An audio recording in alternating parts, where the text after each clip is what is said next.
How you doing, ladies and gentlemen? Welcome back to Ether Vision. Today we actually have Tobias, your mama's favorite rapper.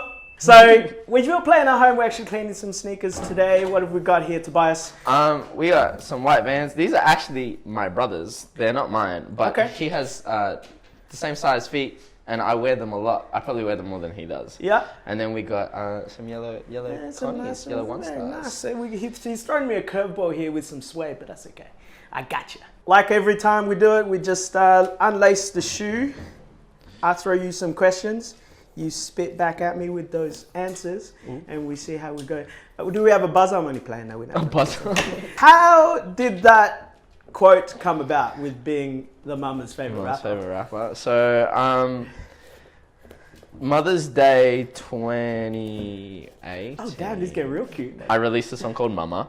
Okay. And the whole concept of Mama was that, like, you have your day ones, yeah, like the people that have been with you from the start. Okay.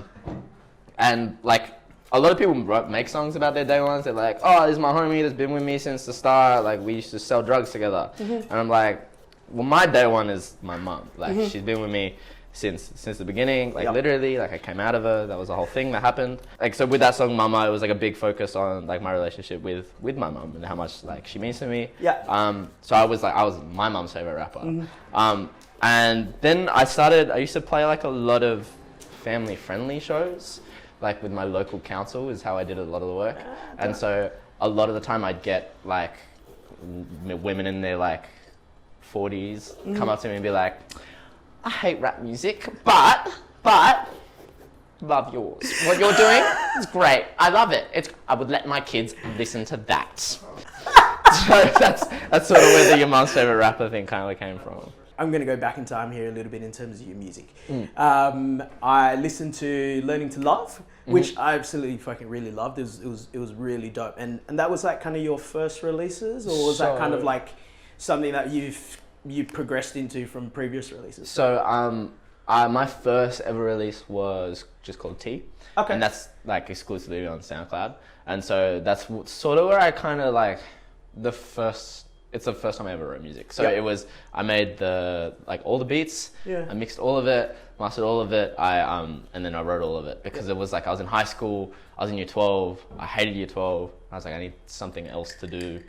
So I sat in the middle of classes and I made beats. So I made Learning to Love Tobias.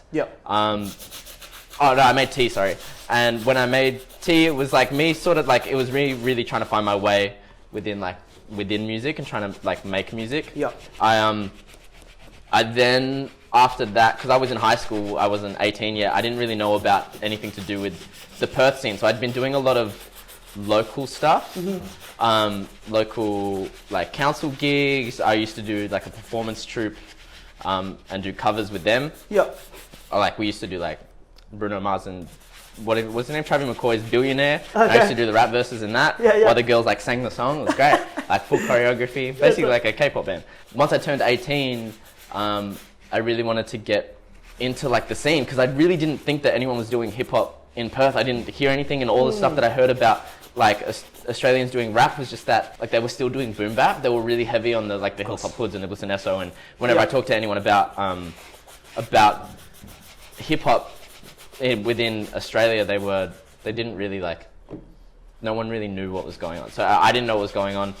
So I turned 18, I started going to like GOAT 6K shows. And that's where I really kind of found, I was like, oh wow, there's a really massive community that's like really great. Like I'd love being a part of what this is. And so Learning to Love Tobias sort of came out of the necessity of having to have like new music that caught up with the surroundings that I was in. So it was like I could tell that the caliber was a lot better than what I initially thought coming into the scene. It came out of so my name is Tobias, but my friends all call me my name's Tobias, but my friends all call me Toby. Okay. And for a little bit I was kind of getting lost between the two. If that makes sense. So Tobias I use professionally within my music, and then Toby is just like friends and family. And so for a long while I was getting lost between the two, not having that clear distinction between Tobias and Toby. And so Learning to Love Tobias is kind of written out of like also trying to find a way again to try and find love for both sides and having them separate. I see. Okay, yeah, cool. Because that actually, I can actually hear that through what you've written with a lot of your stuff. It's like, I guess in that sense, it kind of gives you the idea that you're trying to look for yourself once again. Is that what definitely, you're trying to get? Within the scene, within myself, within my friend group, and with and like, and the certain sound, I guess, as well. Yeah, 100%. Because I have noticed, I guess from the recent stuff that I have listened to, including Killamore, which was really dope. Like that's so aggressively dope. Like it just everything about it just like has this sound that sounds like you. You know what I mean? Like it has that good expression. But I guess going back to what we were talking about with Loving Tobias, one track that actually stood out for me was Blue Sun, which was done with Wesley Black. Yeah. So I'm guessing that's the time when you discovered a lot of the 6K artists. Is that kind of and then you just found that. Wesley's probably one of my favorite features on that that's mixtape. A really good track.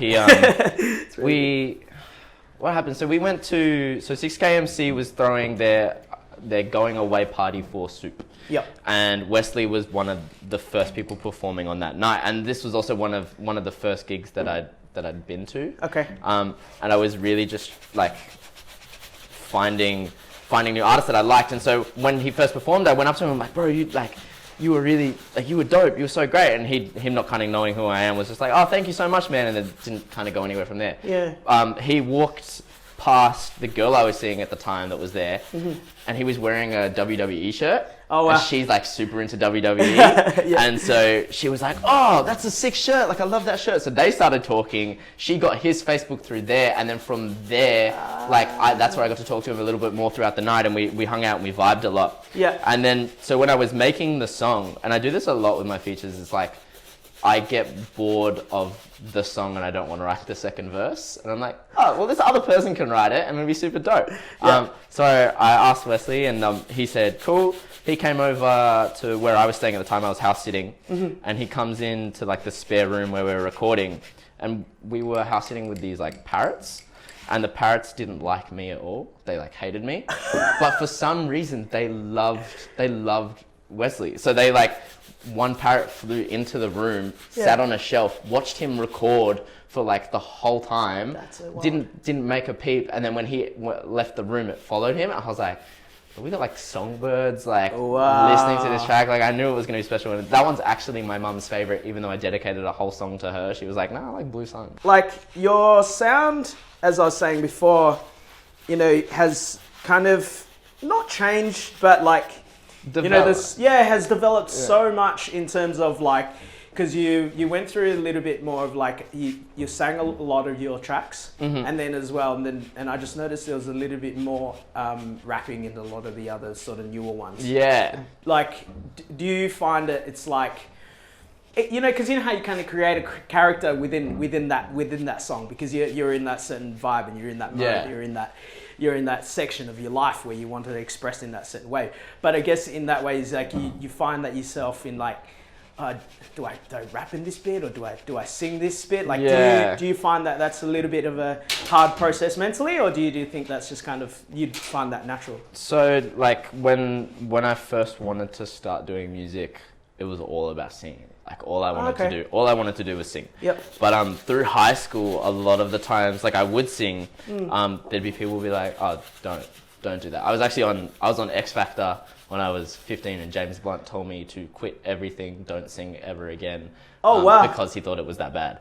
It wasn't that bad, but he thought it was that bad. That's a bit rough. So that's sort of where rapping came from initially, just the fact that I really wanted to be on stage and I really wanted to perform, but people weren't loving the vocals. And so when I started rapping, a lot of the time I'd try to infuse both, but it would be very much like, okay, bars on one hand, like, and then like choruses. Whereas currently it's like, it's so easy to do both with the climate of where the genre is, of like cats like Juice WRLD, cats like blanking, but like the melodic rap is such a prominent thing. So for right now at the moment, I feel like there's a great blend of both, and I can sort of feel on a track when it needs the switch up. I also like if a track doesn't switch up enough, I get bored. Yep. And so with like Kill 'Em All, like you were saying, Yeah. like it starts with like like it's just like spitting through the first verse. Yeah. And the second verse comes is like, some of these rappers are you way too overrated. Yeah. So like it adds in like the melodies, so that way I get the best of like both worlds. Yeah, that's Hannah cool. Montana. Something I did actually notice, just going through your Instagram and all that kind of stuff, your performances are really like high energy, and like that's really good to see that someone's really expressive in that sense. I did notice you wrapped up the year with that show at Freo Social, was it? Yeah. Yeah. So How was that, man? Like, yeah. Yeah, that was fun. That was really cool. That's a really dope venue. It used to be called the Flyby Night. Yep. Which is that's really what awesome. it was called before, was it? Or was Yeah, it before it was Freo Social. Yeah, yeah. they've turned it into the Flyby Night. Okay. The Flyby Night turned into Freo Social. Yeah, it was a really, really fun gig. Yeah, cool. I got to bring on my drummer, Oh, which was cool. really cool, which Yep. brings like a whole different element as soon as you start adding live, Absolutely, as yeah. well as my sister currently DJs for me and plays violin through my sets as well. Oh, dope. So we have live Oh, wow. violin through the sets. And I just think like, I always think when it comes to performing, you want the person to be able to be like, that was dope, and not think, oh, why didn't I just sit at home and listen to it? Like if it sounds exactly the same as you did on the track, or if you gave the same energy you did on the track, they might as well have just listened to the track. 100%. You know what I mean? Yep. So I always try and bring more to the track when I do it live, so that people have a reason to come see it live, as well as listen to it at home. Yeah. Yeah. The idea of live shows sometimes gets taken away from artists sometimes, where it doesn't get shown enough sometimes. You know what I mean? Because that's when I feel like someone can improvise and actually show a journey. You know what I mean? And that's I think that's really, really cool, man. I think it's like the artist in their rawest, because it's not Rawest you're not form, going through like a ton of EQ and compression and like that's right. and like 12 takes where they're like, I gotta get this one right. Yeah. Like if they stuff up. I almost feel like it makes them more human. I always try to. And they're vulnerable. Be more, Vulnerability really comes out. Vulnerability really kind of like shows a person's full character. How you going over there with your sneakers, bro? Look, I'm completely lost, to be honest. Let's be real. I don't even do my own washing at home, so I'm like, What are we going to expect in your live show after this? Is it going to be something new? Is it a new single? Fireworks, we got pyros, we got. No, I wish. But we're working on some really cool stuff for the live shows. We've also got some of my favorite music coming out very soon. Okay. I have a new single that's dropping pretty soon. I've teased it a little Can bit. you give them dates or not really? No dates. No dates. Okay. But there's some really cool things that we're working on at Nice. the moment, and so excited for 2020. I guess that kind of wraps up things up with our cleaning, but we will leave you with Tobias with a track. Peace. I'm Tobias, your mom's favorite rapper, coming at you with an acoustic cover of my song Green Eyes. Shout out Ether for the love and for having me on today. Yeah, so this is Green Eyes.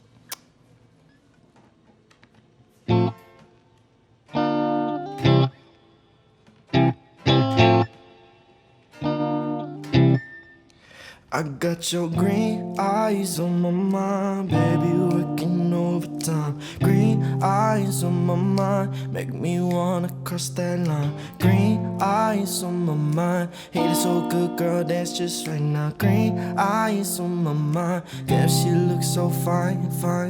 Cutie got me on that Mike Jack flow, when the moon walk over and hit the dance floor. She giving me the eye, she got me wanting more. Move like a thriller, and she got me like, whoa. Hey, don't start the beat. Can you move on over, baby, move your feet. Overall gorgeous, the mind's on fleek. And when you look at me, my knees are weak. Got me in the beat, remind me of my heart. Cause when I see you, that's when the groove starts. I protect you like my name's Paul Blart. Or we can stay inside and play Mario Kart. Cause, ooh, you so cute. Tasty, love my Fruit Loops. Ooh, and you so sweet. Got me singing on the beat like green eyes on my mind. Baby, working overtime. Green eyes on my mind. Hit it so good, girl, dance just right now. Green eyes on my mind, make me wanna cross that line. Green eyes on my mind, damn, she looks so fine. I be tryna get up next to you. We can dance, see me with the 1-2. I'm about to act a fool, so let's stop.